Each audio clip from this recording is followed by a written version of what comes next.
What's going on, fellas? Doing a quick little video before I head out for the gym for the day.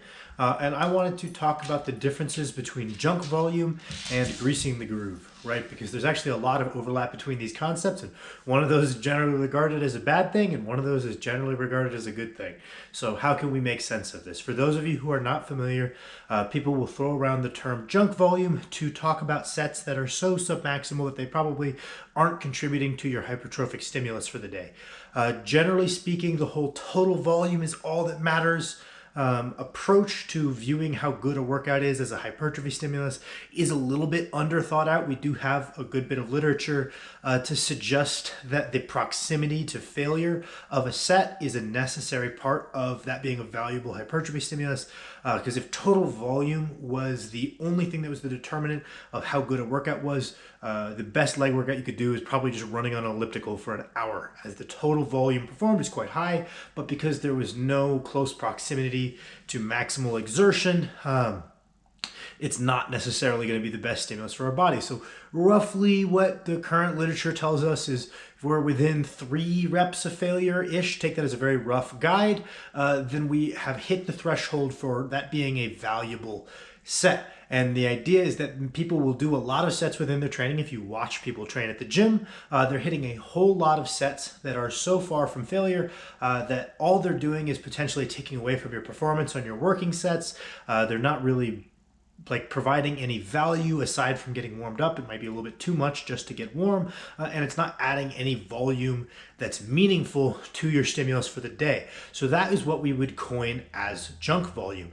Now, on the other side of the coin, greasing the groove is the exact same idea, but for strength training, right? And it's considered a good thing. It's sub-maximal sets to basically just get in repetitions, basically programming your brain to be familiar with a motor pattern, so that way you have a lot more practice within your week than just your working sets on the motions that we want to be skillful at. So how can we take a lens to our training and make sure that we are not having any major deficiencies, for lack of a better term, in regards to these two things? And it should really come down to the intentionality of the exercise slot. If this is an exercise where we're concerned with a 1RM, our motor skill is something that's very important. Having some junk volume, quote unquote, to grease the groove and practice a motor pattern present in the program can absolutely be a net positive. As an example, will hit many sets on the way up on bench press, and no single one of those is particularly challenging, probably not getting much strength stimulus from it. I'm probably not getting much hypertrophy stimulus from it,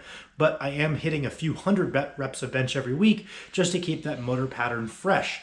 On the other side of the coin, if we are doing an exercise where we're not concerned with the 1RM, form only matters in so as we're taxing the muscle group that we're looking to tax primarily. So form does matter, that we're making the muscle we want to be the limiting factor, and we're taking it through a full range of motion under control. Form to that degree is important, but maximizing our efficiency on this motion isn't the most important thing in the world. And we're just looking at this from a hypertrophy perspective. Then for them, other than getting warm, your feeder sets on the way up, which means if you're hitting 3 top sets of 12, you don't have to take 12s all the way up. You can hit 1 set of 8, 1 set of 5, and just do enough that you're warm and prepared for those work sets. No more, no less. And I would define those as feeder sets rather than pyramiding up by sets of 12.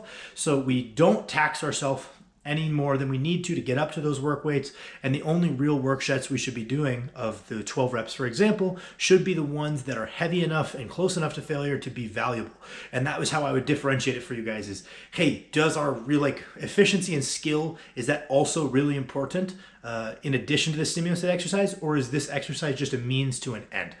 So I hope this one's helpful. This is something that I've mulled over a couple of times because I get questions of people kind of being confused between the two concepts. Thank you guys for watching.